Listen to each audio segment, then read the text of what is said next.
Hi, everybody. Welcome to Hi. Chicago IANDS. So glad to see you. Um, if you are you controlling the audio? Um, okay, good. Got it. Okay, great. Wonderful. Well, welcome to Chicago IANDS. We have a wonderful program today and very excited about it. We're going to start, as we usually do, by taking just a few minutes to do a short meditation. I'll be playing my Native American flute, and I think we've got it corrected. For those of you who have been here every month, we had problems the last couple of months. Zoom's changed their system somehow or another, and it didn't sound, but I think we're back to working. So let's give it a shot. And if you've got something on your lap, you might want to move it to the side and get yourself so you can be in a really relaxed position and allow yourself to uh, drift into a place of relaxation and go where you go when you go.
Welcome back. Oh, such a beautiful day. So glad to have you joining us today on this beautiful day. And I'm so very happy to have as our guest speaker today, Anita Moorjani. And I wanted to just briefly say before we start that our speaker next month will be a woman from Traverse City, Michigan, who had a near-death experience when she was a child and had spiritual experiences her whole life. And she went to school and became a psychotherapist, which she practiced for 25 years. but all the time during that time, she gathered spiritual information. And finally, about 5 years ago, she had transitioned into being an excellent Reiki healer, and she's opened her own studio. Her name is Sally Littleton, and I hope you'll join us next month to meet Sally. But today, we've got Anita. And Anita, I'm so grateful for you joining us finally. We just celebrated our 25th anniversary. There she is. God bless you. Thank you so much for being here. I don't think a long introduction is necessary. She's going to give us her story. And I'm going to turn it over to you, Anita. You can do questions however you like. We usually put them have people put them on the chat, and I can read them, or you can read them however you want me to do it, or however you want to do it. Anyway, Thank, it's all yours. Thank you, Anita. thank you. Thank you so much for inviting me and for that beautiful introduction and for your patience because I know it took a while for it to work with my schedule and everything. So thank you, thank you. I'm happy and honored to be here.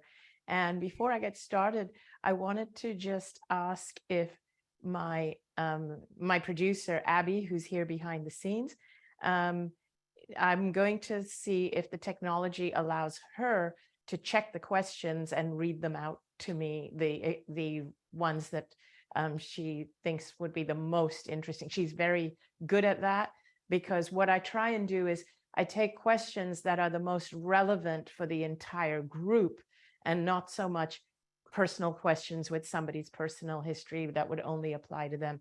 This way, no matter who asks the question, there's an answer in there for everybody. So please go ahead and write your questions in the chat. However, I'm also happy to take questions as in to dialogue with you, for you to come on camera and ask me the question directly. I'm happy to do that as well. So let me start by saying that I know that some of you probably know my story, and if you know me and if you know my story, you'll know that February the 2nd, 2006 should have been the last day of my life. And if the doctors were right, I would not be here today. I would not be alive at this moment.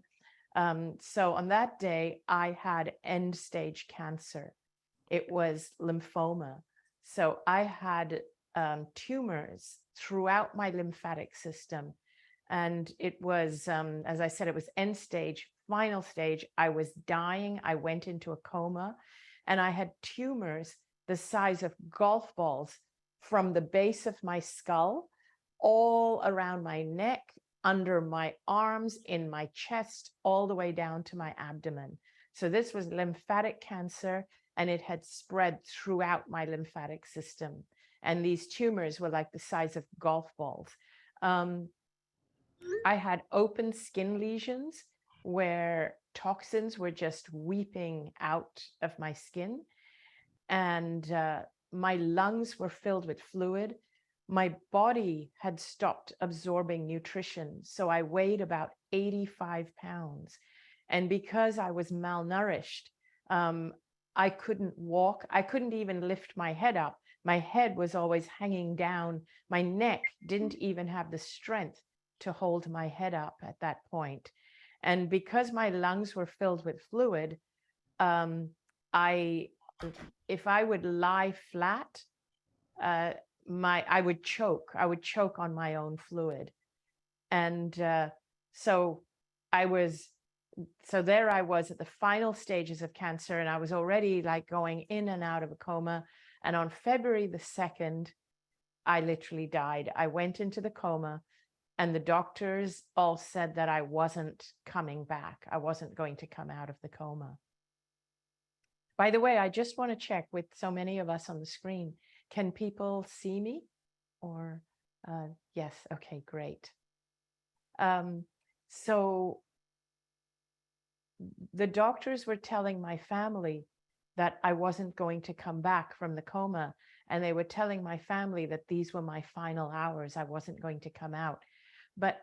And up until that point that I'd gone into the coma, I had been in a lot of pain and a lot of fear.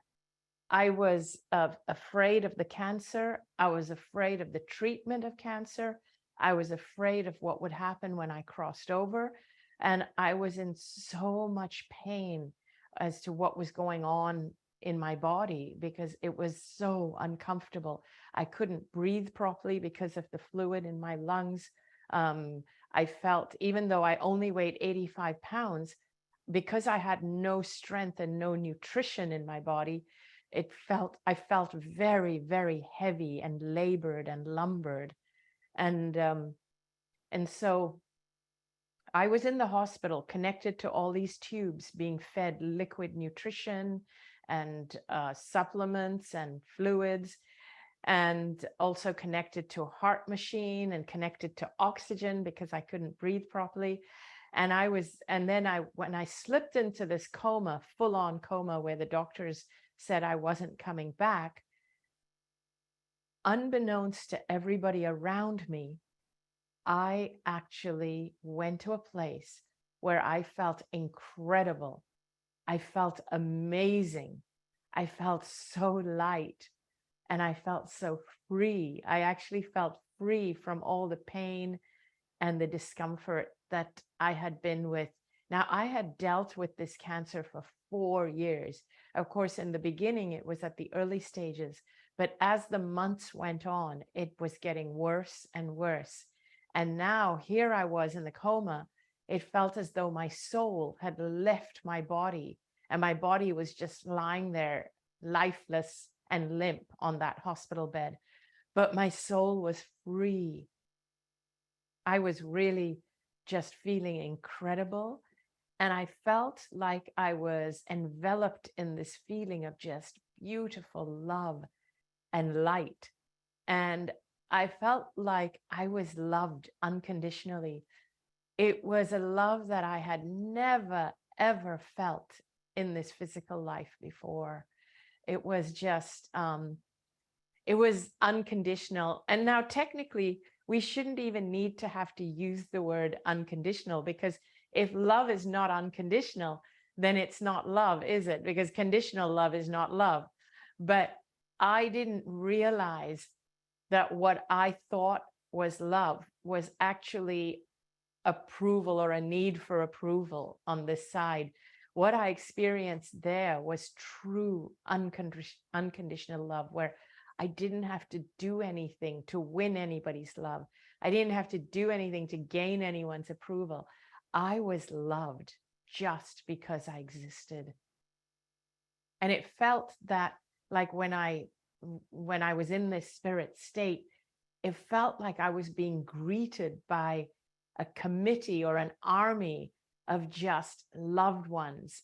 And there were other spirits and souls and angels and guides and deceased loved ones. And I didn't recognize all of them. Only a handful, only a very few as people I knew from this life who had crossed over before me. But it felt like I was surrounded by just loving beings who were rejoicing my return. They were rejoicing that I had come back. And many of these beings it felt like they were my guides, and they were so much more advanced than I was. So I realized that when I'm here in the physical, I have this belief, or had this belief, that I needed to revere and respect and worship those on the other side. When I crossed over, I realized they revered and respected and worshiped me. It was like they were congratulating me for the arduous journey I had been on, and they were now welcoming me back.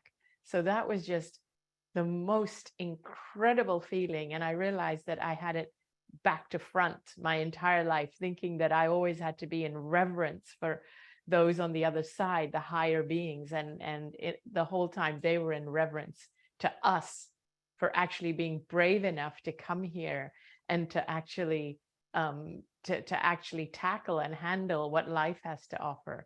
So that was such an incredible feeling. I was still aware of what was happening here on this physical earth plane. I was aware of doctors running around and trying to get the fluid out of my lungs. They were poking needles through my back into my lungs to get the fluid out so that I wouldn't choke as I slept. I was aware of people trying to poke needles into my veins, trying to draw blood for more tests, and just all kinds of things happening. And I could see the doctor telling my husband that, oh, she won't even make it through the night. Basically, these are her final hours. I saw and heard him telling that to my husband, Danny, who was there with me. Danny and my mom, they were both there with me by my side. Danny never left my side in the 4 years that I had cancer.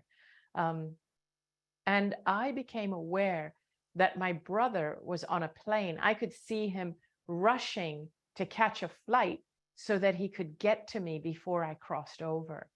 And so I was aware of all these things that were happening here on this physical earth plane. And I was also aware of what was happening beyond on the other side with all my deceased loved ones and my guides and my angels and everybody that was there to greet me on the other side. I started to become aware of my whole life. And it was as though I viewed my life as though it was a tapestry. So I could see, so it was like, if you imagine viewing a tapestry where you can see, you stand far back enough, you can see the entire complete picture. So imagine this is like a really huge tapestry, the size of one side of a building. And if you're up really close, you don't know what the tapestry is. You can just see a little piece of it. But when you stand back, you see the whole picture and you're like, oh, that's what the full picture is. So it feels like when I'm in this physical life, I am one part of the tapestry. Now, if you imagine when you come really close and you notice that the tapestry is actually made up of silk woven threads. So it's like the tapestry has been stitched with these woven threads, and you are just one thread. So I was just one thread in that tapestry. And that thread is weaving through all the other threads. And so I could see all the threads that my thread had touched, which all the threads signify other people in my life.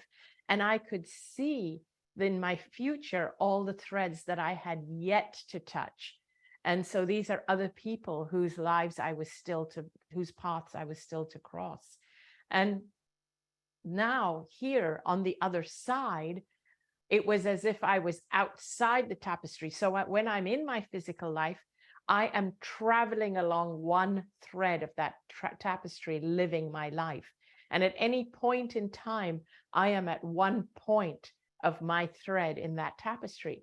But when I'm in spirit form and I'm no longer in my physical body, I can see the whole tapestry as it relates to my life. I can see my thread and how it contributes to the whole. And if my thread gets pulled out, it changes the whole tapestry. And so I could see how anything I had ever done in the past, how it touched other people. And even if I've only touched a handful of people, if I've affected certain people, whether it's with kindness or whether it's with meanness and abuse, whatever it is I've done, those people I've touched, they take that energy with them, and then they go on and carry it in through their lives as they touch other people. So you can see in the tapestry how their threads go on to touch other people. So at any point in time, we have the choice to touch people with kindness or with abusiveness. It's our choice, but it has a huge ripple effect, even if we only touch one other person, because we don't know how many other people that one person is going to touch, and then how many other people those people are going to touch. So every thread of the tapestry has a ripple effect on the whole. That made a huge impact on me. And I started to see and notice that actually, if I stopped living, I could actually see that there were certain people I still had yet to touch and where the effects hadn't shown yet. As I went further and further into this near-death experience, I became aware of my dad, who had crossed over 10 years prior. And during my life, my dad and I had had a very turbulent relationship. He never understood me. My dad was someone who instilled a lot of fear in me, and who I always felt that I had to earn his approval. I had to work really, really hard to win his approval, because my family, we're ethnically Indian from East India, like in Asia. So in that culture, my parents were brought up to have arranged marriages. And in that culture, there's a lot of gender disparity where women are not as valued as men. In fact, a woman's worth is measured by how valuable she is to the men in her family and her community. So a woman is constantly having to work at earning her value with the men, and she's constantly finding that she needs to serve the men in her family first and then in her community. And so this gets programmed into you if you're a woman from my generation and from my culture and from my generation and before. And it gets programmed into you. But what was interesting for me, even though my parents are Indian and I'm Indian by ethnicity, I wasn't born in India. I wasn't raised in India. So I was always exposed to multicultures. I was born in Singapore and I grew up in Hong Kong, and I was sent to a British school for education where all my peers, all my schoolmates were all British. So I was exposed to different cultures. I was exposed to Buddhism and Taoism and Christianity, most especially because in my school, all the other kids, all my fellow students were all Christians. And I went to a British school from a very young age, which is where, of course, I learned to speak English and read and write English. And so I now even think in English, even though I do speak Cantonese and one Indian dialect, because I grew up in that culture.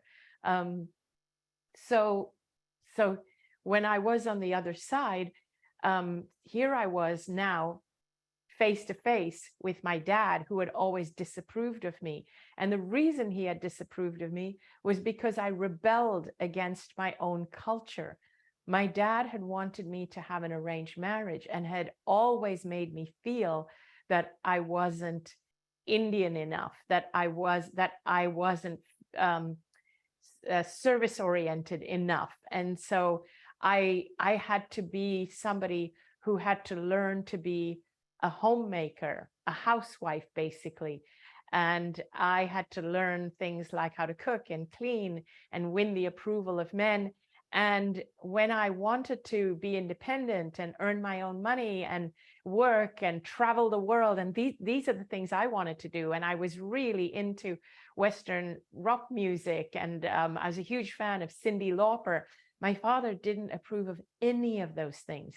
For a woman in my culture to be independent is seen as a negative. It makes you less attractive to the men of your culture. It makes you less attractive for marriage. And for a woman of my culture to be educated and to have higher education, all the things that I wanted went against my culture. So I was constantly in battle with my dad. And I was never able to get his approval just for wanting to be who I am. And so my father instilled a lot of fear in me, a lot of cultural fears, that I would never get married this way, and I would never get into nirvana, which is kind of the Hindu equivalent of heaven. But in Hinduism's case, it's like you keep reincarnating. And if you're not good, if you're bad, and if you don't win everyone's approval, and if you're rebellious, and if you're seen as disrespectful, then you come back as a lower version of yourself in each life, and it pushes you further and further away from attaining nirvana, which means you have attained enlightenment and you never need to come back again. And that is the desired state. So that is what we learned in Hinduism. So every time you feel that you are not gaining the approval of the people around you and the religious leaders around you, you feel you're being pushed further away from heaven or nirvana. So, so that was my life. And I lived in fear, fear of disapproval, fear of the afterlife, fear of karma, of bad karma. And so here I was, face to face, proverbially face to face with my dad. And now here on this side, we don't have any biology. We leave behind our physical bodies, but we also leave behind our vocal cords, which is part of our biology. So when I was with my dad, and he communicated with me, it wasn't with his voice. He wasn't using his vocal cords or his voice. It was purely telepathic. And I knew exactly what he wanted me to know. I knew in an instant. And what I knew was that he loved me unconditionally. He had never meant to instill fear in me. And he loved me absolutely unconditionally, because I realized that when we cross over, we not only leave behind our physical bodies, but we also leave behind our gender and our culture and our religion and our race. And when we cross over, we realize none of that comes with us. We leave behind the layers and layers of cultural beliefs that have been ingrained in us on this side. And I realized all of that is a here thing. It's a physical, it's still part of our physical, even our beliefs. They are a slightly higher form. We think of our beliefs and our culture and our religion and all of these things as being non-physical. I call them the light physical bodies of ourselves. They're not the dense physical. They are more like the esoteric. They're still part of being here. When we cross over, we even leave behind all of that, even our religious beliefs. And I realized when I crossed over that who we are is pure essence. We are pure soul. And so there was my dad's pure soul and my pure soul. And there we were together, and we just had to immerse ourselves with each other. And I knew exactly what he wanted me to know. And I learned from him that just as much as I had always felt that I was a victim of my culture, I learned that he was also a victim of his culture and was doing the best he could with what he knew from our culture. He thought he was being a loving father by training me that way, teaching me that way, because he wanted for me what he thought was best for me, which was to see me get married to someone that he approved of, who would take care of me in the way he thought was best for me to be taken care of. So in understanding him, I realized that he never meant any harm. And I realized also that he wanted me to know, and I started to realize also that it wasn't my time yet, but no part of me wanted to come back. And it was so incredible. I met my best friend who had crossed over 2 years prior. She had died from cancer. And as I continued in that realm, I started to learn so much. I started to realize and learn the truths about religion that are not spoken about in mainstream religion. I started to learn the truths about my physical body and all our physical bodies, about illnesses and about how to heal illnesses. And these truths are never spoken about in the medical field, because people are not ready to hear these things. In the way our physical world is structured, if we all knew these truths at this time, because of how unevolved we are, it would actually cause more chaos. It would cause more chaos to know these truths. And it would not heal the world in the way that these truths are meant to. It would actually cause more problems. And learning these things were just so incredible for me. And so I was so sure that now that I knew these truths, I'm not going to go back, because these truths are not going to work over there. So I was all ready to stay on that side. But what ended up happening was that I started to be told things like, I have a purpose to fulfill. I have to go back to fulfill this purpose. And if I don't go back, there's certain things that wouldn't get done. And I also started to realize that the rest of my life was kind of a gift, and I would be missing out on the gifts if I didn't go back. And I learned that my husband Danny's and my purpose was linked. And if I didn't go back, then he wouldn't be able to fulfill his purpose either. And it didn't, and the thing is, I'll be honest with you here, it didn't bother me, because I learned that if he couldn't fulfill his purpose, he would actually soon follow. He would also cross over, because his life would be done if I didn't go back. We don't have children, and so his life would be complete if I didn't go back, and he would cross over. And I thought, what's wrong with that? Then we would still be together, but we'd be together on this side where it's so incredibly beautiful.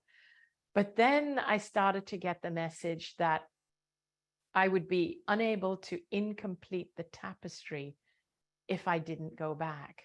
So I would be unable to complete the tapestry, I'm sorry, if I didn't go back, and the tapestry would be left incomplete. So I made the decision to go back, and my dad had one message for me. And his message was, go back and live your life fearlessly. And in that message, I understood that if I followed his words, that my body would heal very, very quickly. And I understood that now that I knew the truth of who I was, and the truth of the power to heal, and the truth of what caused illness, I knew that my body would heal very, very quickly. And so I made the decision to come back, and I started to come out of the coma. And the interesting thing was that it was my dad who had caused the fear in my life right up to the point that I died. And it was in death that my dad released me from the fear to live my life, the rest of my life, to come back and live my life fearlessly. And I was in the coma. I had been in the coma for about 30 hours or so. And as I started to come out of the coma, I saw my brother was there. He had arrived from India on the plane. And this was happening to me in a hospital in Hong Kong. And Danny, my husband, was right there standing by my bedside. And he looked so joyful that my eyes were opening, and I started to talk. And my mom was there. The whole time that I had been in the coma, my mom had gone to the temple, the Hindu temple that we had been going to since I was a child, since childhood. And she had gone to the temple, and she was praying and praying and praying to Shiva and Ganesh and Hanuman and all the gods that she's familiar with and who she prayed to regularly. She was there in the temple praying to them, and she told me that she said to them, take me instead. Please don't take my daughter, because I can't live if she goes. So when she came back to the hospital, and then she saw I started to come out of the coma, she really felt that her prayers had been answered. And slowly I started to learn from people. I started to learn from my friend Linda, who was a Catholic, that she had been in church praying for me. And my sister-in-law, who was a Buddhist, she was in her Buddhist group chanting for me. And there I was having that near-death experience. and having my dad speak to me and tell me to go back and live my life fearlessly. But as I started to come out of the coma and see my family around me, I started to say things like, Dad is here. Dad says I'm going to be okay. I'm going to be fine. And and so my family were ecstatic and they called the doctor.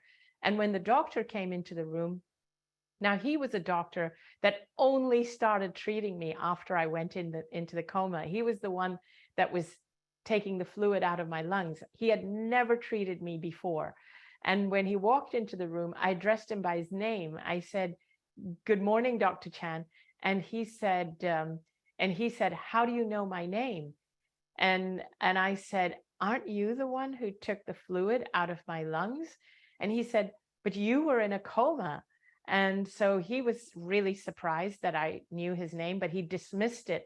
And then he said to my family that she's still in a critical state. So basically, she's just going in and out of consciousness.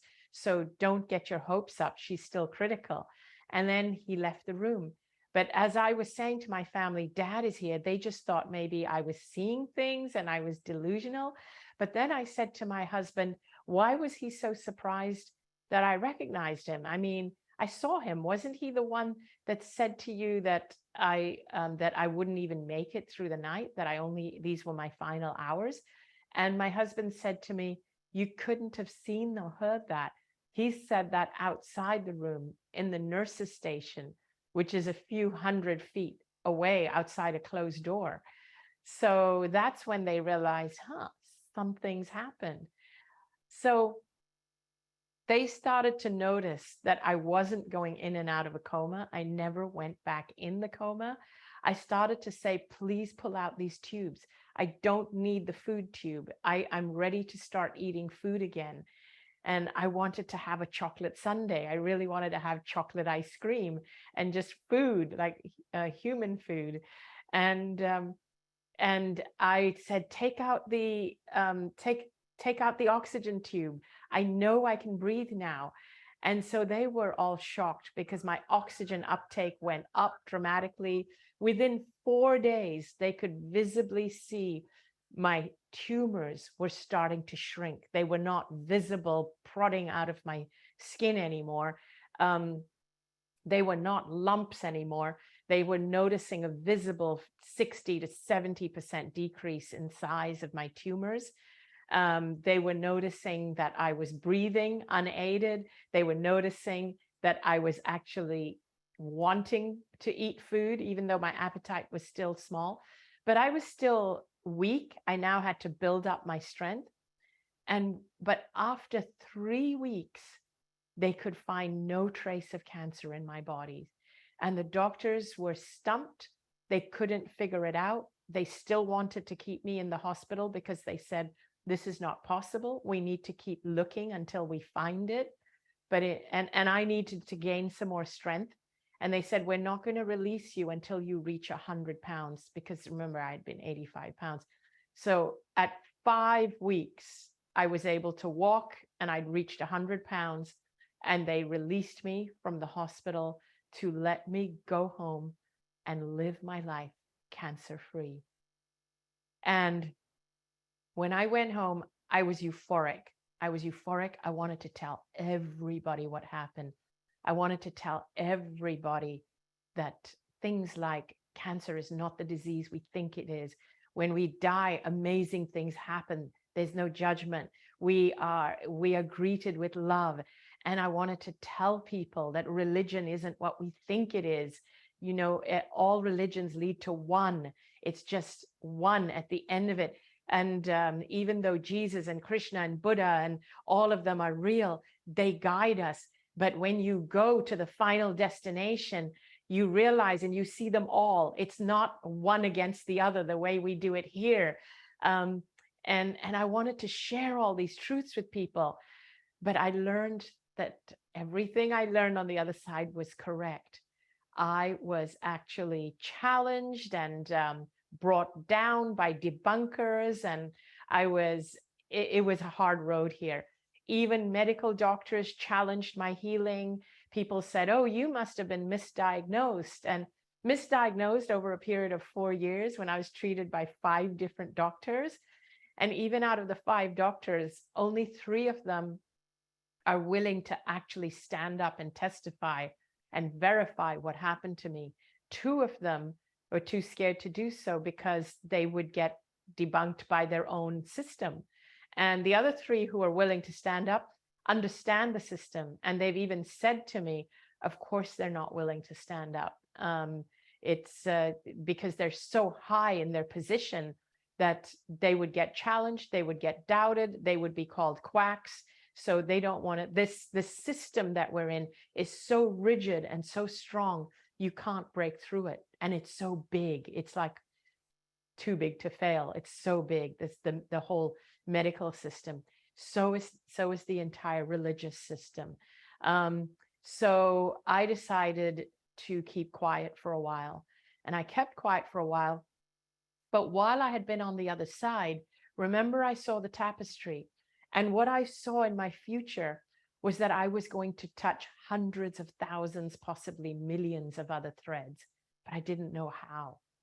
Faced with these challenges, I thought, there's no way, I'm not going to share. I'm just going to live out my life peacefully and be grateful that I got this extension. But I couldn't go back into the old community that I grew up in because everybody thought and felt differently. Everybody, even though they saw that I had a miraculous recovery, their thinking was very fear-based. Everybody was fear-based, fear of religion, fear of health. I realized everything everybody does, fear of scarcity. You know, we take jobs we hate just to pay the bills. And I learned that the most important things in life are my time here. So don't waste it on things you hate to do just to pay the bills. And my well-being.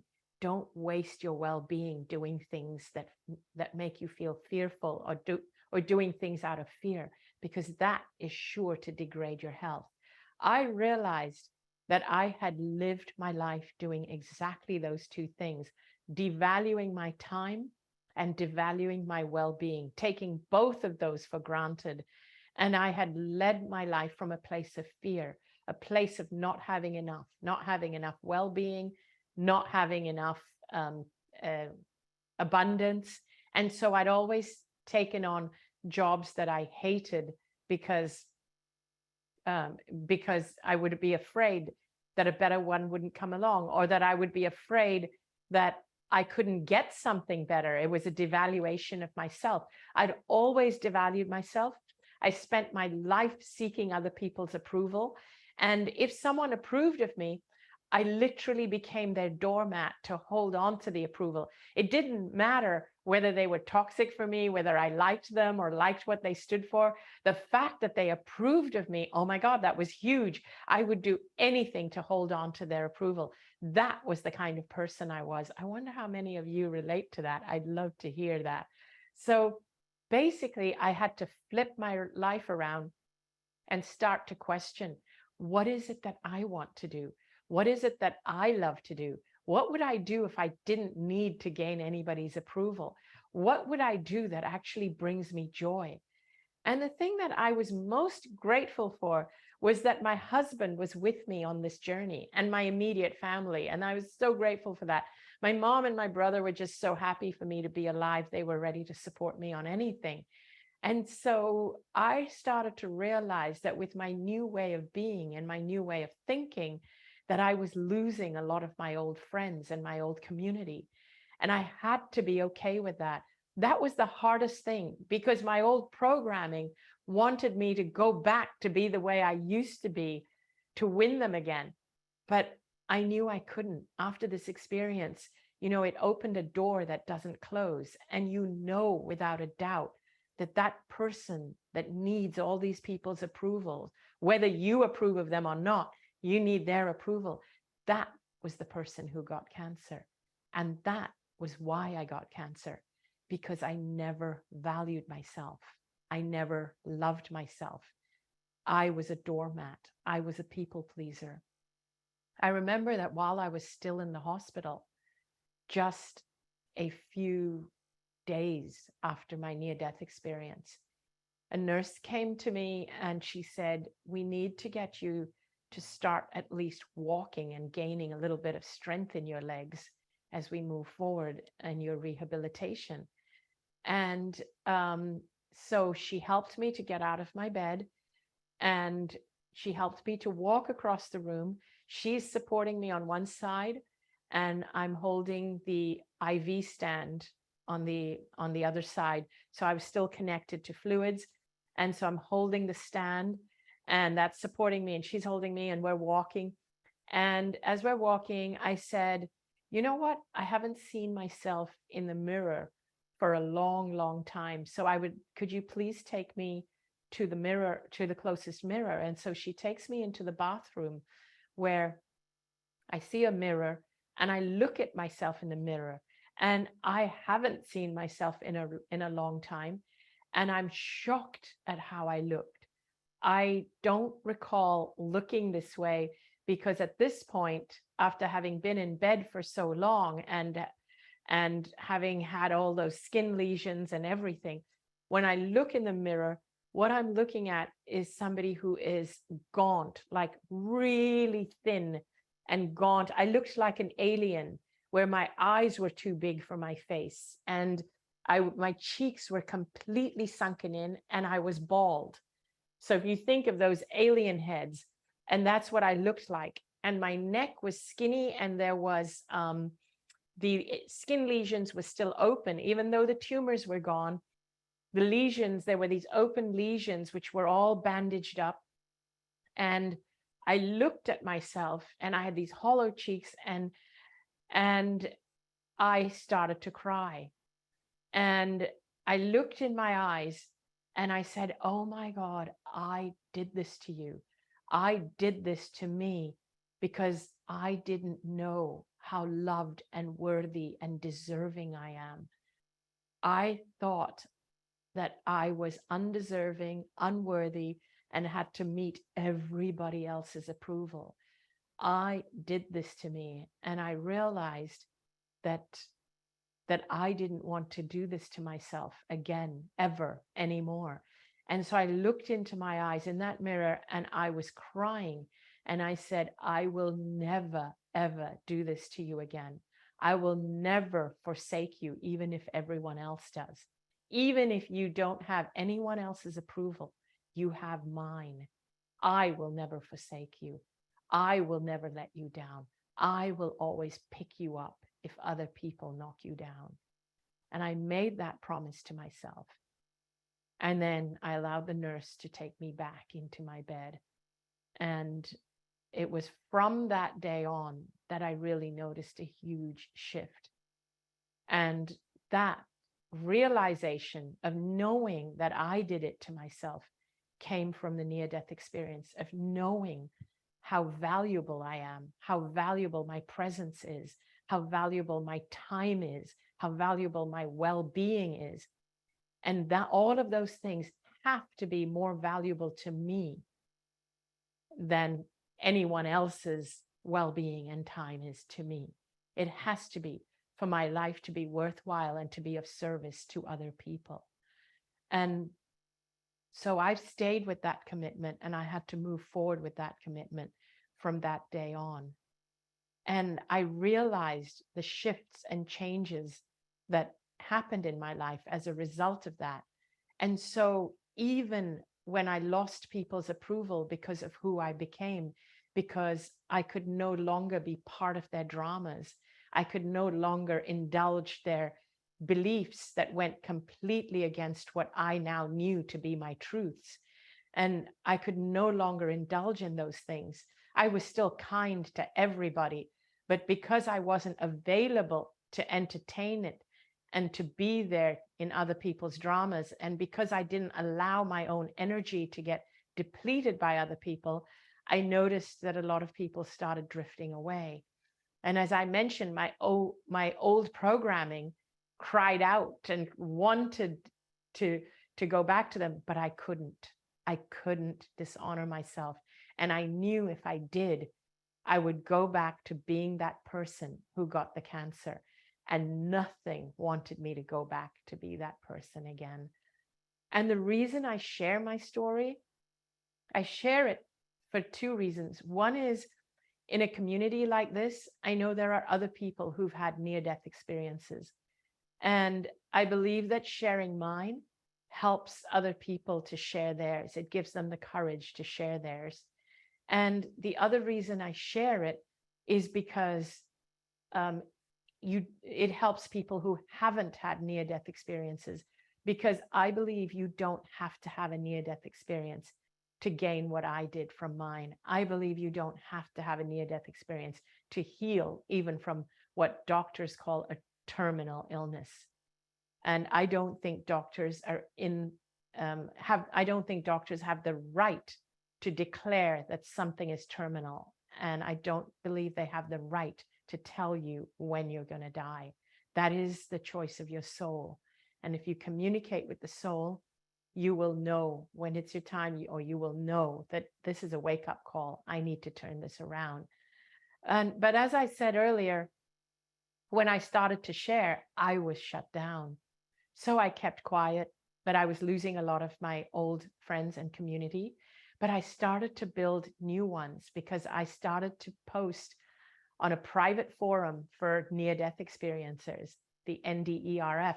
I'm sure many of you here may have heard of it because after all, this is the IANDS.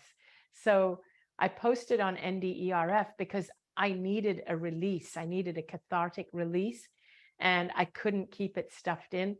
And so what happened is my story then went viral. I didn't even put my whole name to it. It was just Anita M's NDE. And after a few years, Wayne Dyer, the amazing guru of self-help and inspiration, he discovered my story, and he's the one that brought me out into the public arena. And when he discovered my story, I received a letter from his publisher, Hay House, to tell me he discovered my story on my birthday in 2011. And when I received that email, that's when I realized, oh, wow, this is what I had seen in my near-death experience. This is how my story touches all these other threads. Wayne Dyer has discovered it, and he wants to meet with me. He wants me to write a book, and he's already asked Hay House to publish it, and they've already said yes. So literally, I received a book deal in my hands without soliciting one. And Wayne Dyer said he would write the foreword. And this is also what he said. He said he is going to make sure that everybody he touches, every event he speaks at, that everybody reads my book. And he said, I am single-handedly going to get your book into the New York Times bestseller list. I couldn't believe it when I encountered this. And I'm not doing it for the fame or the money, but I'm doing it because I really believe in my message. I really believe in it. And that's why I share what I share. But unfortunately, very often in this world, you do get shut down. You do have to be careful who you share with. But there's no part of me doubts everything I learned on the other side. And with that, I would like to open the floor to questions, because there is so much more, but I would like to go in whatever direction that you would like me to go. And if any of you would like to raise your hand and ask me the question face to face, I would be delighted to speak to you. Nothing makes me happier than to see you and speak to you face to face. You all see me, you all know what I look like, but I would love to see you. So if you raise your hand to speak to me, what I would be really grateful for is if you could have your camera on so that I can see you as I'm talking to you. But also I'm going to ask Abby to select questions from the chat box. And if you're on the camera, I just want you to know that I don't need to know like a huge backstory. It's a lot more fun when you can get into the question and what it is you want me to delve deeper into. Also, you can just say to me, I'd like you to speak more about, and then tell me what you'd like me to speak more about or what you would like me to address more of. So thank you. So let me turn it over to Abby or Diane or anyone who wants to take it from here. I'm happy to go ahead unless someone from IANDS wants to say anything, or shall I just roll with the questions? Roll with the questions then, Abby. Okay, perfect. So the first question we have is from Rhonda, and it's followed up by Charisse, I think is how you pronounce that. And it's actually on the same topic as you've been discussing the past 2 months in the Sanctuary, your online platform, all about what you learned about healing on the other side. So they're asking, what did you learn about healing illnesses that you can share with us? Okay, that's a great question. And it's one that deserves a longish answer. So first of all, the answer is going to be provocative, controversial, but I will share it anyway. The things that you have been ingrained to believe about illnesses, and the things that we are literally, I guess it's what's a better word than ingrained? Conditioned. You have been conditioned to believe a certain way about our bodies. Those things that you have been conditioned are not true. So if you imagine this, when you believe something to be a certain way, you then and then something goes wrong, but you believe it to be a certain thing, you then use the solutions pertaining to what you believe it is. But what if the thing is not even what you believe it is? So even the solutions you are using are completely wrong solutions that may benefit to a degree, but they don't work in the long run. And I hope what I'm saying making sense. And I want to give you something tangible so you can understand what I'm saying. But let me jump in and apply it to our health. Our well-being, our health, when you notice a physical symptom, certain things, sure, if you are in an accident, an emergency, and you break bones, those are very physical. You go to the doctor, you go to the hospital, you go to the emergency room, you get treated. Emergency rooms are great. They save lives. If you're under cardiac arrest, that's great. You go to the emergency room and they save lives. But things like even cardiac arrest, what leads up to it? There's a lot of stuff behind the scenes in your own body, in your own soul, in your own psyche. Things like cancers, they are not physical illnesses. They start at a very high energetic level. And the core reason for many of our illnesses, the core reason, and I'm not talking about age-related, where you have lived a full life and you're 85, you're 90, you're 95 years old, and you've done everything and you're tired and you're ready to go. That's fine. I'm talking about illnesses of people slowly deteriorating, whether they're in their 40s or their 50s or even 60s, but they're not ready to go, but they're suffering from cancers and so on. The biggest reason that our body manifests illnesses, they are a wake-up call. And the biggest reason for the wake-up call is because your soul is not fulfilling the intention for which it came here. That is the biggest reason. Why would your soul not fulfill the intentions for why it came here? Because mainly fear of disapproval, fear of not being enough, fear of not meeting the expectations of society, fear of losing, fear of lack of, fear of scarcity, basically, not having enough money, taking a job you hate. And we are filled with fear-based messages.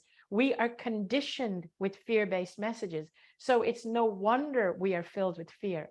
So in order to reverse a disease, we can use pharmaceuticals or medicine to buy us time, to help us with the symptoms, but you are not healing with those things. In order to truly heal a disease, you have to tap into your soul. You really have to tap into your soul and find out what was your soul's intention. Why did it choose to come here? What was it that it wanted to fulfill? And these are journeys that I take people on. I do meditation journeys and I take people on these journeys.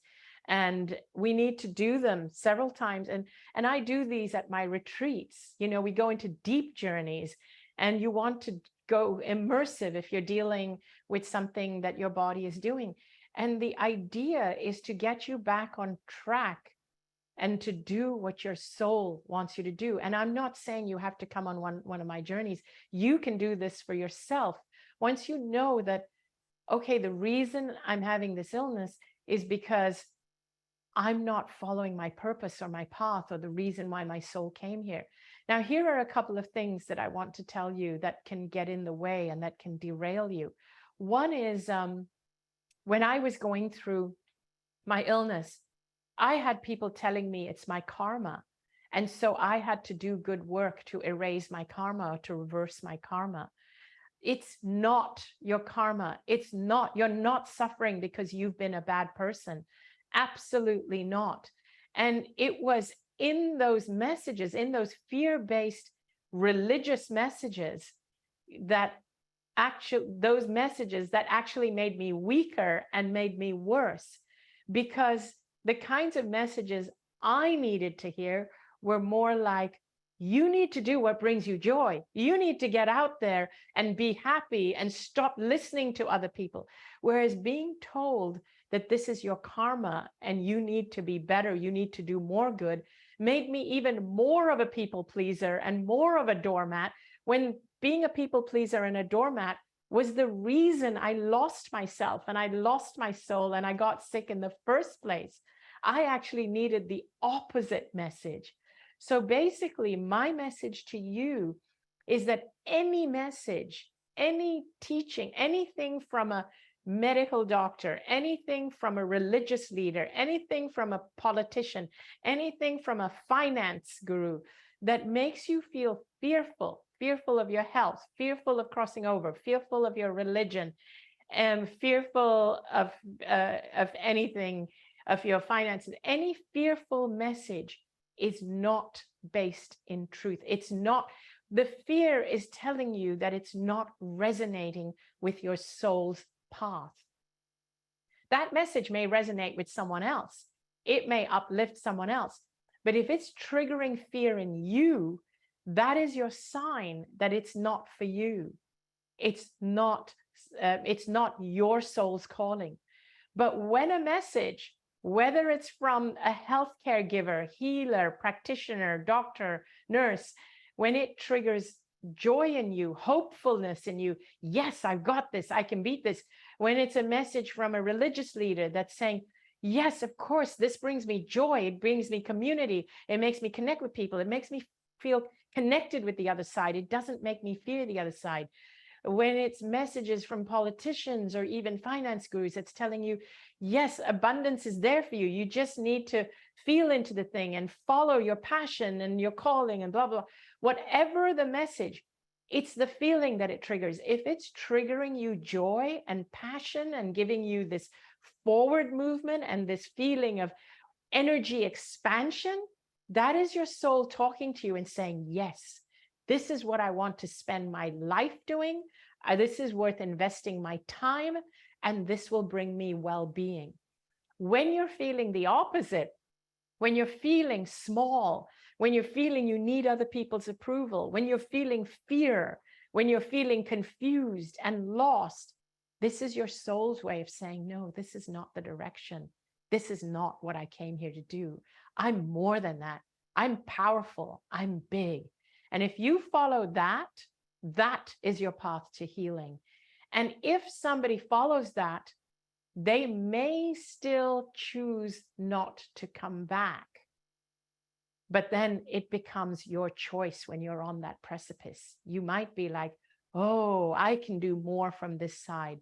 Just remember, if somebody chooses to do that, if one of your loved ones has chosen to cross over, they've done it from a place of love. It's not because they don't love you enough that they didn't choose to come back, but it's because they love you so much that they figured they could do more from the other side for you and all their loved ones.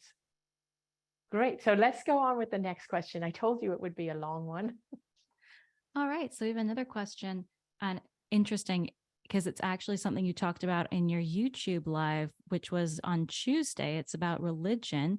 So just a heads up, if anyone has YouTube or social media, go ahead and follow Anita there, because she goes live about once a week doing different conversations, different questions. So great place to get your Anita kicks. But AK asks, how on the other side, speak more about how on the other side religion is not carried.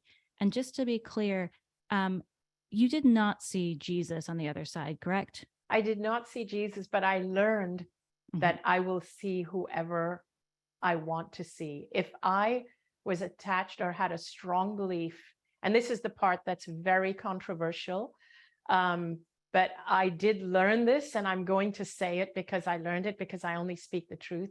I don't want to make anybody else wrong. That's not my intention. But I did learn that we see those who bring us the most comfort. But those who go even further realize that it's all one. It's whether you see Jesus or Buddha or Muhammad or Krishna or Allah, it is the one. They are all there. It's not that they don't exist. It's not that their truth is not true. So all of them are real. All of them are true. We need to follow what brings us the most comfort while we're here in the physical.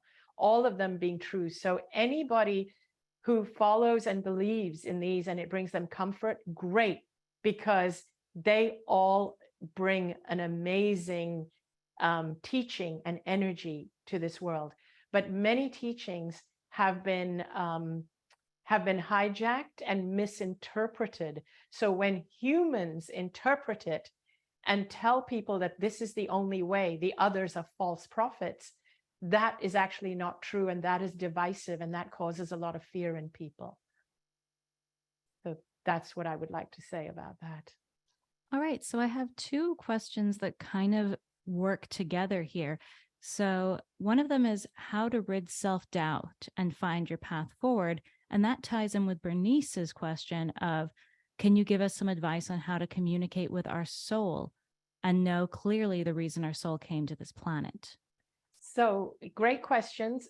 So the thing is, there are many ways, and I'm just thinking in my head, because I have done so many different exercises on this with my audience, even on YouTube, which is freely accessible to all of you.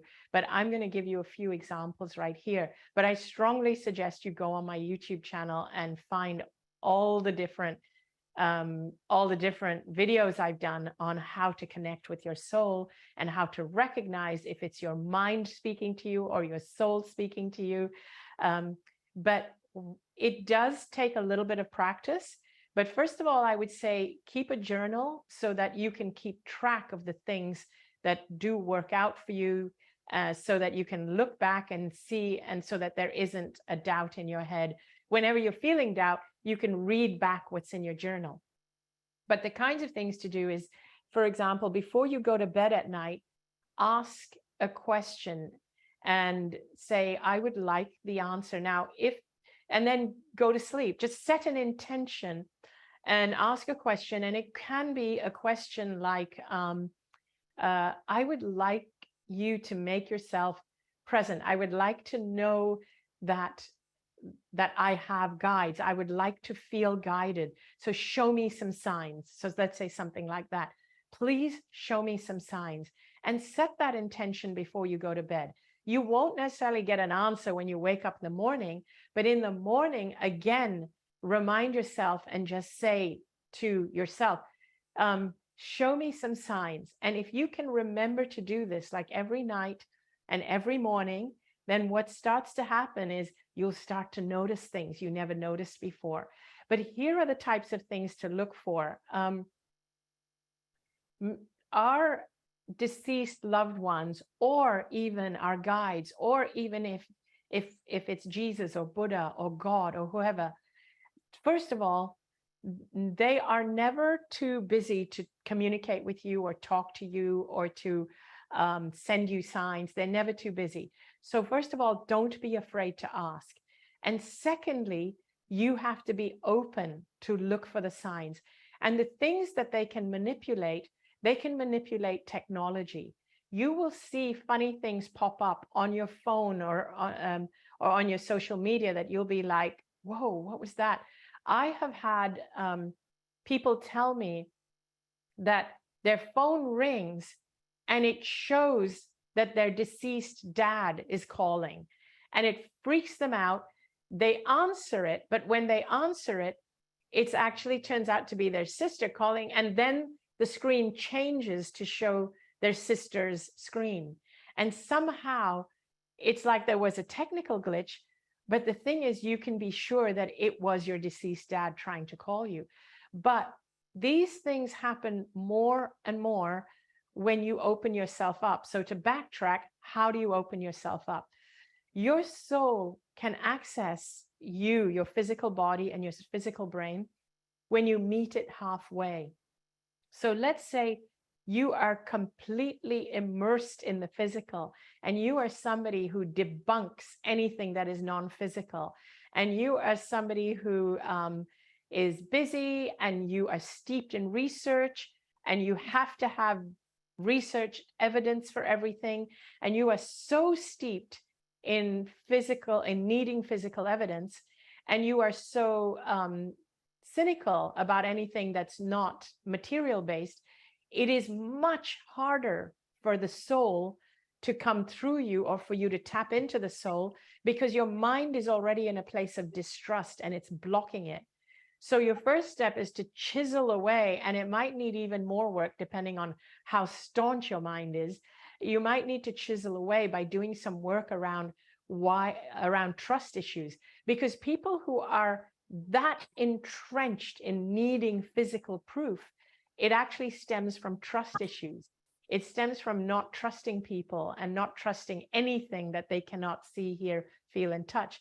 You might even need to see somebody, a coach, a therapist, or someone to help you work through the issues that are blocking you from trusting anything beyond what you yourself can garner information on. Because the thing to remember is that there is a lot of information out there that you cannot see, feel, hear, or touch that is true and available. For example, you can't see radio waves, but you can hear the radio. You can't see any wires that connect you to me, but you Richard can see. Sent an email out to say this was on today. Hi guys, just to interrupt, make sure your mic is muted, because otherwise we're hearing about your emails. So I'll continue. Thank you, Abby. Yes. So there is so much that is happening beyond this third dimension that you can't see, feel, or hear, but it's actually happening. And the only way for us to access it and access our soul is to lighten our energy. So yet another good place to start is to start going out in spaces where you are uninterrupted and there are no people around you. Go and sit in nature, sit by yourself in nature. Go out to the mountains or out to the ocean or by the ocean or on the beach, and just sit in quiet silence. What happens when you do this and you sit in quiet silence and just gaze around you? You don't have to completely suppress your thoughts, let them pass. But as you sit in silence, and I'm not asking you to clear your mind and meditate or anything if you have an aversion to it, but if you can meditate, by all means do that. But just sit in nature, or if you can't even do that, go for a walk. What happens is that your deceased loved ones and your soul actually find it easier to communicate with you when you are going through what I call like a downtime. You're just down. You're not busy in your research or watching something or being with people or dismissing something. Just go and be out in nature. If you have a pet, spend some quiet time with your pet. If you are an artist, a musician, spend some quiet time immersed in your art or your music. If you enjoy listening to music, spend some time immersed in your music, uninterrupted time. And I am talking about spending a good 20, 30 minutes, even an hour if you can, of uninterrupted time doing something for yourself. alongside with constantly asking spirit, asking your higher self, show me the signs, reveal things to me, alongside with asking that. Try and spend more and more time alone and with yourself, and just allowing yourself, your mind to just drift. The other thing is, start to notice when your thoughts go towards things that make you feel inspired. Start to notice when your thoughts say amazing things like, this is what you're destined to do, or this is what you should be doing. Oh, if only you could do this, how would that make you feel? It feels amazing. Start to notice what the amazing things are, what the things are that make you feel amazing. And then when you notice the thoughts that come in that say, no, you can't do that. No, you won't make any money doing that. No, that won't work. This is where I want you to notice the disparity between the two, and know that the thoughts that are making you feel empowered and making you feel good, that is your soul talking to you. And the thoughts that are saying, you can't do that. No, you're a loser and you won't make any money doing that. And your art is not good enough. That is your conditioning. That is your mind. That is the entrenched in the three-dimensional space. Now, your higher self needs you to be in that blank space area so that it can give you more of its thoughts. Your soul needs to give you more of your intention. Those thoughts that make you feel joy are a connection to the intention your soul came here to be. And I hope that was helpful. I'm going to take a glug of my drink. All right. So another question I have from Craig. He's basically saying that there's a lot of chaos in the world. Do you think that's because we've reached a turning point collectively? And if so, how can we help each other? Yes, we absolutely have reached a turning point, and we have reached a lot of chaos. So let's take the chaos that's been caused over the last couple of years. Because of the way that we have been conditioned in a fear-based way, all of this chaos leaves us turning against each other, because all our fears come to surface. We have been entrained in a fight or flight way of thinking. We have been trained to be in survival mode because we've been entrained to believe that there's not enough to go around, and everything that happens is their fault, and they need to follow what I'm saying, and I know the truth. So basically, everything that happened the last few years led us to become more divisive than ever. And honestly, I don't care whether you are on the left or on the right, or whether you watch Fox or you watch CNN, or whether you've been vaxxed or you haven't been vaxxed. All of this has been caused by the way that we have been led to believe, and our beliefs have been shaped by our education, by our politician, by mainstream media, but it has not been shaped by our souls. And so all of this has caused this chaos, when in actuality, here's what your soul is crying out for. Your soul is crying out for love. Your soul is crying out for deep connection. Your soul is crying out to be accepted and to connect and to just follow its purpose and to find its joy. But because you're not accessing your soul, you are only accessing what's in this physical world, then you are buying into all the chaos that's happening out there. And your belief is that if I can only go out there and tell people how wrong they are and quiet the chaos that way, then maybe they'll get it. And a lot of people are just not smart enough to see it, so let me go out and teach them. When in actuality, what ends up happening is we end up adding to the chaos. The only thing that I see that we can do to actually alleviate the situation is to embrace and accept everybody, regardless of where they are on their trajectory. And it means embracing the people on the far left and the far right, embracing the people who have had the vax, not had the vax, embracing the people who are out there fighting against something that's actually causing more problems, but just going and sharing love and showing them what love feels like, show them what love looks like, and create a community. And even if you can't change them or turn them, just share a message of love.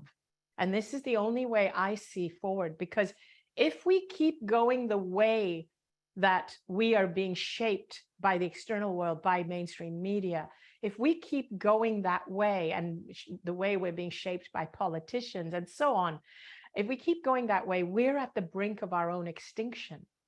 So what I've done is I've decided to create a community of a different way of thinking. And right now, because you're listening to me, you've kind of become a part of that community.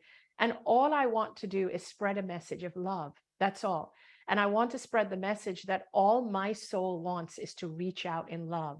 And I don't care about your beliefs. And it wants to reach out to your soul from a place of love. And it wants to recognize that your soul came here to share love. And what ends up happening is we end up finding people who think exactly like we do. And so even while people are out there fighting and being divisive, the people who are there, who we can't see because they're not as loud, but they're like, oh my gosh, I see these people who are speaking in the tone of love, and I want to go towards them. And so more and more people start to come here. And I'm not saying that those who are entrenched in fighting are just suddenly going to stop. They may or may not stop. And that's fine. We don't go in there and add more views to what they're doing. What we do is we create our own. We create what we want to see in the world. We don't go and fight against what we don't want to see, because that just adds to the fight. What we do is we create something different. We create what we want to see. And that's what I do. And that's what my mission. Every day I wake up and live in this world. Every breath I take is to create more of what I want to see. I measure my words. I measure what I say so that it gets the message out of what I want to see more of. I do not fight against what I don't want. And I believe that the more of us that do that, the more likely we are to change the world for one that has a chance of existing much longer. And just so you know, there is also a global meditation on Anita's YouTube channel. So if you wanted to do a meditation all about restoring balance to the earth, it's there and available for you. Just popping in with these useful little facts. I appreciate that, Abby. Oh, Yes. I'd love to, if anyone has their hands raised. If they don't, that's fine. But I would love to speak to someone face to face if they do. Right now, it's just the chat, but Okay. inviting people to go ahead and raise their hands if they're feeling called. Perfect. So now we have a question from Sarah, which was, do you feel that the prayers from all the wonderful people who loved you aided in your healing? And in your experience, can we help others through prayer? Absolutely, we can help others through prayer. So the more, so what prayer does, so whether it's prayer, whether it's meditation, whether it's chanting, the energy is the same. You are actually raising the vibe. You're raising the energy. You're raising your energy. You're connecting with people who are doing the same thing at the same time. So, and you're raising and you're helping even the person who you are targeting at, because I'm sure that those people probably shortened the time in which I needed on the other side in which to really gain the clarity I gained. It was all these people together that helped me to get to the point I needed to get to. It may not be that I wouldn't have got there at all, but I'm certain that having them there really helped me to get there faster, and it helped me to attain my highest good. And I just want to say here that, again, it's not that prayer is better than meditation or that chanting is better or worse than any. It really is the intention behind it. And so even if you don't know how to meditate, it is just focusing on the person, the issue, the incidents that you want helped, or even the animal, if it's your pet. And the outcome will always be for that person or pet or that being's highest good, but they will reach it in a more painless and beautiful way. Everybody's energies help. All of us help. This is why the more of us that want love on the planet, that just want love and peace and kindness and nothing more, everyone's entitled to their views, but we want it delivered in a peaceful, loving, kind way. The more of us that want it and intend it, the more likely that is to happen. And that is our prayer to the world. I want my life to be my prayer to the world. We have a hand up. So Yay. I know, real person. All right. I am not sure if I'm saying your name right, but it's AUM Om, perhaps. Om. All right. I'm just unmuting and I'm gonna. Yes. Hello. Yes, my name is Hi. Om. I actually asked a question in the chat, and as you were answering it, and I was one of the people who was asking about finding our path, and you were talking about looking for the signs. I got a text message from somebody I know who is a medium, and she said, I was just talking to your mother who passed almost 3 years ago. And she was texting me with a message from my mother and told me to come to church tomorrow so she can talk to me more, which is a spiritualist church. So I just wanted to tell you that because I thought you would appreciate how cool that was. You mean that just happened? While you were answering the question. See, there you go. And Thank I you. was like, so yeah. And then you said, does anyone have their hand up? And I'm like, I need to tell you that. So I so appreciate you coming on and telling me that, because this is exactly the kind of thing I'm talking about. Because what I didn't want to get into when I was answering the question is, I didn't want to go into all the signs that I have been receiving, in all the years that I've been doing this. I have received like hundreds of signs that are just synchronicities, and there is no way in heaven that they could be just coincidences. But I have received so many. So I loved that you came on and shared that, like happening right now before our very eyes. So thank you very much that she was talking to your mother. Great. That actually segues really nicely into the next question, which is, can people do more from the other side - beyond? And how can someone on the other side do more for someone on Earth? That is a great question. And so this is again, some of my answers are long because I really want to be clear, because as many of you know, there are so many things on the other side that you can't explain with words. Here's how the other side can do more, and it's so much more powerful than what we can do from this side. Your guides, and your deceased loved ones and the people you have looking out for you, they are connected to all the guides. They're connected not only to you, but they are sending you messages all the time, like the one that Om just got. They're sending you messages like messages I get all the time. And I told you, look for the messages that feel joyful. So they're trying to send you messages all the time. Look for songs that pop up out of the blue. What are the words saying? And they're sending you messages all the time. But your guides have access to the guides of everybody else, because they are not limited by physical time and space. They are not limited three-dimensional beings. So you technically are not a limited physical three-dimensional being, because you are connected to your soul. Your soul is limitless, and your soul has all these other guides, and all these other guides and your soul have access to everybody else's soul and everybody else's guide. So let's say you really, really want something badly, and it makes you feel amazing to have this thing, whatever it is. Maybe it's like you want to be a musician of a certain type in a certain band or something like that. So you, in your physical limitations, like writing letters to them, and you're like physically doing things to try and get somewhere in the world. What you don't realize is that in the meantime, your soul is reaching out to the souls and the guides of other people who could help you, and getting the message across to them. And their souls are then communicating with the people, the physical people. And so something will happen where that person's soul will kind of say to them, oh, look at that message. Like, do you think of what happened to me? Think of this thing I wrote on the internet.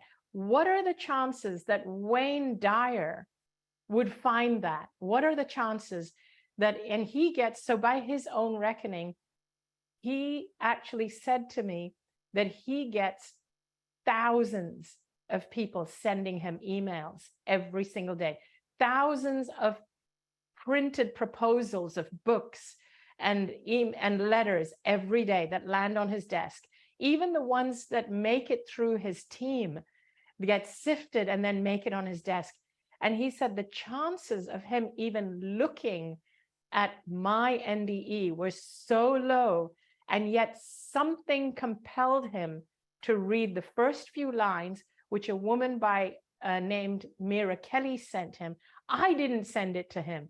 I just put it on the NDERF site. His soul, my people on the other side, contacted his people and had him pay attention to it. And then he didn't know how to contact me. He took it to his publishers. His publishers did not know how to contact me. It took them 5 months to track me down, but the email landed in my mailbox on my birthday. So it was our people on the other side who made it work. And that's kind of what I mean. I call the other side the infinite net. And they sometimes have us attain heights that would not be possible for us to do it if we were doing it for ourselves. I wanted to do little retreats in Hong Kong, and I thought, oh, this is what I want to do. And I want to do little retreats and group things. My soul had bigger intentions for me. And so it went above and beyond, and it got in touch with Wayne Dyer's people. Literally, my people got in touch with Wayne Dyer's people. That's the kind of thing that they can do for us on the other side. We've got another person with their hand up, so I'm going to bring on Richard. All right. Okay. Well, first of all, Anita, it's so good to see you. And I really appreciate your words and just your presence. And I want to preface my question to you with the synchronicity just happened last night. I run a Anthony DeMello bookstand. I've been running it here in Honolulu for, 13 years now. And 1 year we actually took a break and did your book, Dying to Be Me. So I have spent time with your book. And last night I was talking about how 20 years ago when I lived in Madison, Wisconsin, how the speakers for Chicago IANDS would come up on Thursday evening and speak to our group at this hospital in Madison. And then I started talking about Maui and what's happened in Maui. And I referenced what I remember from your book. And that is that on the other side, there's no such thing as linear time. It's all the eternal now. So you could see past, present, and future. And as I recall, what you said is that everything happens to teach us love. Yes. And I was sharing that with my group last night, because we have a lot of sadness about what's happened with the fires on Maui. And yes, of course. And then the group ends at 8:30 p.m. I get off, I go to my I go to my email, and at 8:03 came through I know what you email from Chicago IANDS saying that you're going to speak. So I just said, okay. So I sent the email out to the whole group and others. So it's just such a pleasure to be here. And if you would speak about that, about how everything that happens in life is to teach us love. Oh, thank you, Richard. I'm so happy that happened. And thank you for being part of the journey and sharing my story with so many people. And this is the kind of thing I talk about, is that it's the ripple effect when people share, when people resonate. So first it's about resonance, you know, it's about people resonating and people saying, yeah, that's what I want to be part of. So in answer to your question, how everything is about teaching us love, when you go through certain adverse events in your life, things that actually set you back, whether it's a illness, whether it's a loss, even if it's a prison time, what ends up happening in nearly every case is that people realize when they are there in that space, they start to actually become, it actually brings out a much more empathic, aware, compassionate side in them. Somebody who has, like, even if we look at the story of Buddha, it was only, so when Buddha was protected from everything, he had no experience of pain, and his father was trying to protect him from experiencing pain. But it's only through pain do we actually know what compassion feels. And I remember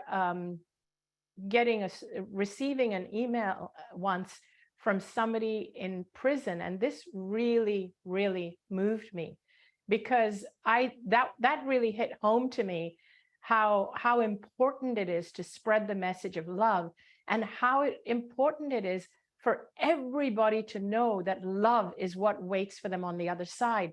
So this is another important piece to what you're saying, Richard, is that even the worst among us need to know that it's love that waits for them on the other side. So I received a letter from somebody in prison who wrote to me and said that they are in prison for life, and they were too ashamed to share with me what they had been put in prison for. But he admitted that he was young and stupid, and it happened 20 years ago, and he was only in his 40s, and he was young and stupid and fell into a bad crowd and was imprisoned for life. But he had learned that he would not only be imprisoned for life, but he would be, even after death, he would be in hell for all of eternity. And so he didn't see any point in, and so the only reason he wanted to stay alive, or he didn't see any point in life, what really disturbed him was that there was no way out, that even after he dies, he would not be free. And he said that all he wanted was to be a beautiful artist, and he was doing his art in prison, and he was practicing love in prison. But he said anyway, he truly believed that even after he died, all he would experience was more pain, and he would be in hell for all of eternity. But one day he saw me on TV sharing my story there, while he was in prison. He saw me on TV. He immediately called up his sister and asked her to mail him my book, Dying to Be Me. He read my book, and he said for the first time he felt free. His mind was free. His heart was free, because there he was in prison thinking that he was going to be in hell for all of eternity. But when he realized that at least after his prison sentence he would be free, it changed him. It actually changed him, and it filled him even more with love. It filled him with love, and it made him a nicer person. And he wrote to thank me that he discovered that. And so, contrary to popular belief, where people believe that they need fear to keep them in control, it's actually love that keeps people safe and good and in control. And it gives their life meaning and purpose. And so everything that happens to us actually is to show us the path of love. So thank you for that question, Richard. All right. I actually have another person with their hand raised. I'm going to bring on Joe. Hi, Anita. First of all, I want to thank you for your presence here today. It's been very enlightening. I've asked a few questions on the chat line that I'm really not satisfied with the answers I'm receiving from whoever your moderator is. But in light of what you just explained, you said, or if I understand you correctly, your point is that there are no consequences for our bad actions that we take here on earth. I'm talking about criminals who rape, murder. I live near Chicago. Carjackings happen here almost hourly. Uh, are there no consequences for people who live that kind of life, who know the difference between good and bad, but yet choose to do what they do and harm other people? Are you saying there are no consequences whatsoever, either here or in the afterlife? The consequences are here. So just to answer your question, the consequences are here. You go to jail here when you get caught. You go to jail because these bad actions, the duality, the bad and the good, the negative and the positive, are all a here thing, not a there thing. That's why we have jails. That's why we have laws. That's why we have rules. The consequences are here. There are some people here who are not evolved enough, and so they do need to be jailed. But when we are on the other side, there is only clarity. So the person who did those things, when they cross over, they realize how and where they need to evolve. They realize where they went wrong, why they made those wrong choices, and how they can correct them. Putting them in brimstone and hellfire doesn't serve anyone, not even them, because we have no physical bodies anyway. There's nothing to punish. You're a pure essence. And again, I don't want to make anyone wrong or anybody's beliefs wrong. I have absolutely no problem with people believing there are consequences, but the state on the other side is so high and so evolved that as soon as someone crosses there, they're in awe of what they know, and they're in awe of what they have and had the potential to become, that they are just kicking themselves that they didn't take themselves up on it, and that they still have to work through these issues. But they're not being punished in the way that we conceive or perceive it here. Punishment here is very different. It's very three-dimensional. The thing that's very hard to explain is that we have to step out of three-dimensional thinking to understand what happens when we cross over. And I mean, when we really cross over. I'm not talking about just being in the threshold of life and death, where you're still absorbing the beliefs and teachings of this side and you're applying it to that side. No, once you really cross over, it's different. It's very different. It really is. And a lot of people can't grasp it, which is why there's so much pushback when you try and talk about it on this side. There's no duality. The person who has done those things, even knowing right from wrong, they cross over. When they cross over fully, they're very different. And here's what they're going to do. Let me add this. They are going to go out of their way. They're not being punished, but they, because of their own evolution, are going to be, oh my God, this is how I should have done it. Okay, I'm going to make it up to those people. From that side, they are going to make it up to everyone they've harmed on this side. They are going to be the guardian angel of all the people that they've abused or murdered or killed. That's what happens. So thank you for that question. It gave me an opportunity to express that. I'm sure it was on a lot of people's minds. So I really appreciate that, Richard. And I believe you actually go into that more in your second book, What If This Is Heaven? There's an entire chapter on it, right? Yes. All right. Yes. So there's a resource for people. And going into, here's a question that actually relates to your third book, Sensitive is the New Strong. Could you say more about your experience and process of prioritizing yourself, including the challenges and others' responses? Okay. Wow. That is related to Sensitive is the New Strong. Also, I just want to maybe just preempt this by saying that I actually have no problem if people don't believe me, or I respect and honor that everybody has their own beliefs. I don't even try to convince or challenge people. All I'm doing is just offering people another way. And if it makes your heart sing, then please use it. That's where I'm at. So when it comes to prioritizing, so I'm going to interpret the question. I may ask you to repeat the question, but the way I understand it is it's in reference to prioritizing my own needs, my own health, my own well-being in relation to other people and being of service to other people. And I'm sensing that would be correct. And Abby, would you read that again? So it's your process of prioritizing yourself, including the challenges and others. And the way I interpret it was kind of getting over your doormatism. Yes. Okay. That's a good way to put it as well. Getting over your doormatism. So first of all, we have to realize that you, each one of you here, your soul is an expression of God. Your soul, all of our souls are really a facet of God. Every single one of your souls is a facet of God. That facet of God has chosen to express itself through you.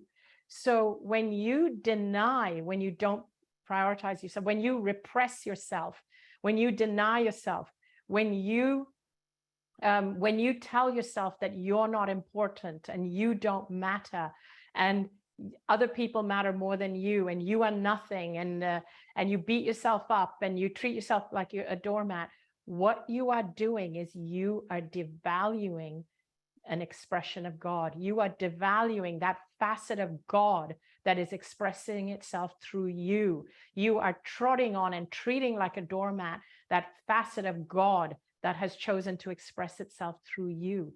You don't actually have a right to do that, because if God has chosen to express itself in all these different ways, and one of the ways is through your physical body, you don't have the right to mistreat it, step on it, and treat it like a doormat. Your only job is to allow it to express itself in all its glory. And if other people try to step on it, on your soul and on your heart and on your expression, your job is to protect it. Because what you're doing is you are protecting a facet of God that you have been given. You have been given to guard. You have been given custodianship to. And that's your job. Thank you for that question. All right. We are getting to the end of this. So we'll take a couple more questions. Here's one. I'm just like tagging your books right now, but this one is, what is consciousness, and is there only one consciousness? And I just thought of Dying to Be Me and your disco ball immediately. Yes, let me talk about the disco ball. So this is how I see it. We're all connected. We're all connected to consciousness, but we also have our own little, I won't say identity, but maybe let's say identity. Words are very limiting. So let me tell you, there aren't enough words in the English language to describe what happens when you die. So I want you to imagine a disco ball, a mirror ball. Remember those mirror balls from the 80s? So this mirror ball is this big ball that has is a mosaic of little mirror tiles. So there are all these mirror tiles on this mirror ball.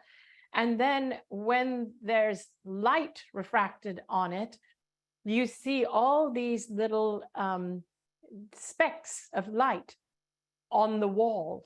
So on the walls all around the room. So all around the room, you'll see all these little specks of light all around the room. And all these little specks of light, they look separate. When you look at them, they're not connected to each other. They're little separate specks of light that are light being cast from that mirror ball. But when you look at the source, all those tiles are actually connected. But each one is a separate tile, but they're all connected. And they're all connected to one mirror ball. So you have one mirror ball. That's all one. That is your consciousness. It's all one. Lots of little tiles. That's all our souls. All our souls are all connected together to make this one. But when they refract as light, They are expressing as a physical body. That's us. We are the specks of light on the walls. We see each other as separate. So we see each other as three-dimensional separate beings, but our souls, although they are individual souls, individual mirror tiles, they're still all connected. They have access to each other. That's how I see it. And I hope that image helps. Whoop, I'm just going through the chat, finding the next questions. So this is actually a follow-up from Joe, which is, are you aware of different NDEs for other people, like hellish NDEs or ones that are less positive? I'm not sure if this one came in before he came online or after, but. Yes, I am aware that of NDEs. And again, this is a difficult one for me to answer, only because I don't want to make anybody wrong. And I know people have had hellish NDEs and it feels very, very real to them. And I don't want to challenge that. And I appreciate that. And I actually respect that. And I think they deserve to be heard and they deserve to express their NDE. And it deserves to be taken very seriously. During my NDE, I learned that there is nothing fearful or hellish on the other side. Once you've crossed that final threshold, it does not and cannot exist, because that can only exist in the realm of duality. And that when you are still experiencing something hellish, it's still a residue from this physical life.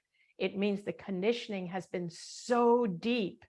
It's still the conditioning from this life, but it's following you into the threshold between life and death. And it feels like you've crossed over into death, but you're at the threshold where your soul has still not been able to let go of the conditioning from this life.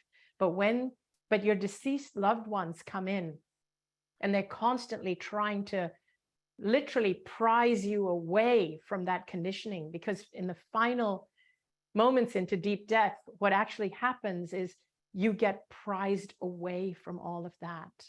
And that's when you experience the essence, the beauty, and you experience the truth and the understanding of why your life was the way it was, why you did what you did, even the negative things.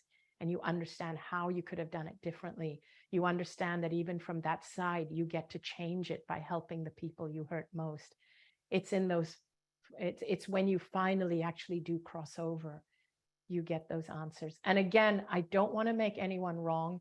And I have no issues if people make me wrong. And I'm saying this, I apologize for needing to preface this, because I know it's very sensitive. I know this topic is very sensitive to a lot of people.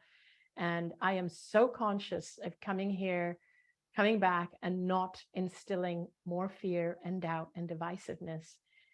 My only purpose is to actually share peace and love and connection. Those are definitely good things and things we need more of in the world. So on the topic of coming back, what are your thoughts on reincarnation? So again, reincarnation was somewhat different, presented to me somewhat differently on the other side, because time is not linear. I was able to see my lives, and I could see them all as if they were simultaneous. And I could see I had multiple lives, and I have lives also, and I could see the future that was yet to come. And what I could see is that my soul has all these different lives, and all of them add up together for my soul's experience. So it's not the way we learn in linear time as in karma. And this is, again, linear time is three-dimensional thinking. We really shed all three-dimensional thinking when we cross over. So in linear time, we think of consequences. We think, oh, I did this, so in the next life, I have to learn this. It's not exactly that way. When you're outside your body, you get to see all your lives and you think, oh, all of these together is what makes my soul whole. It's what makes me complete in all the things I need. And after that, I can choose to still come back because I want a life of rest and recreation, or I just want to experience being here with my soul family who are in the physical. So, but we look at it as all the lives at once, and we realize that all of this contributes to my soul completing a full journey that takes me to a space of love. And the best analogy I can think of is if you imagine, let's say, an apartment building. When you are in an apartment building, let's just say it has 7 stories. You, the person, can only exist in one story at any given time, and only in one place, in one point, in one spot. Like, so you can only be in one apartment, in one room at any time, standing in one spot. So that represents where you are in your life right now. So imagine if the 7 stories represent 7 different lifetimes, and you being non-physical, you being having an out-of-body or a near-death experience, you're not in the physical body.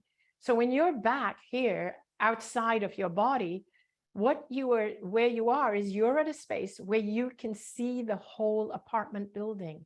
And you're like, oh my gosh, my soul is this whole apartment building, and my soul has all these different lives that it has to go through or has gone through in order to become whole, to be this whole apartment building, to be this whole soul. But when I am expressing myself in the physical, when I am in the building is when I'm in the physical, I can only be in one spot in the building at a time. And the only thing, so I am in one point of time in one room, and I only have access to one apartment or one level, because in order to go to another level, I then have to go in the elevator and travel to another level. So it was almost as if I'm looking at all my lives all at once, but I realized that I can only physically express in one life, in one point of time, at any given point of time. And so at that moment, that life of me lying on that hospital bed, dying, was the life that had actually popped out of my physical body to be able to see all the other lives that pertained to this soul. I hope that I was able to articulate it in a way that's somewhat understandable. And I'm happy to take one more question, whether it's the raised hand. Oh, I was wait, going to say, I see. yeah, we see a hand up for the lady of the hour. Give me one moment. Hi. Um, you talked about how you can only be in one. This life has been amazing for me in many, many ways. And one of them is that I was a Civil War soldier, and I fought there, and I had a wife that I loved beyond anything, who helped me get to the other side because of the intense love between us in this life. I have met her and our son in this life. And I spent 10 years thinking I was crazy, going through all of this stuff, trying to figure out what in the hell is this? You know, I'm not a lesbian. She's a woman in this life, and I am too.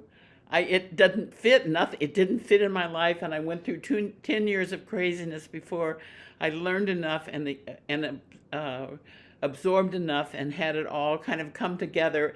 And now from this perspective, everything is kind of settled, and I can see we had unfinished business, and I understand the whole thing now, and I can see what it was. But I was bringing back relationships from 1860s into this life now, and trying to put them together with the life I was leading here as a wife and mother of 3 children, and going on about this life and trying to handle that one at the same time. And it was overwhelming. But Amazing. I'm 80 now, and they won't let me die until I write my book. I don't think they Wow. keep me on task. I just got my new computer last week. I've had an incredible week of things falling apart. I sent out the email for this meeting on Monday night and discovered yesterday morning that it hadn't gone. And Oh, so I sent it again, but I said, guys, help me, because I talk to my guides all the time and I say, I need this or I need that. And they're right there handing me what I need. And somebody popped up on my screen and said, I'm giving this to somebody who is a specialist in this, and she's sending it to 21 organizations. And and we ended up with a good audience anyway. wow. So But that's my life. wow, I love your story. And you said something really important, because you're dealing with something from another life. It's almost like the other life has bled through this one. It's almost like, Exactly. yes, you were able to bleed through into another apartment on another floor. That is incredible. I love that. And I'm sure you're not the only one as well.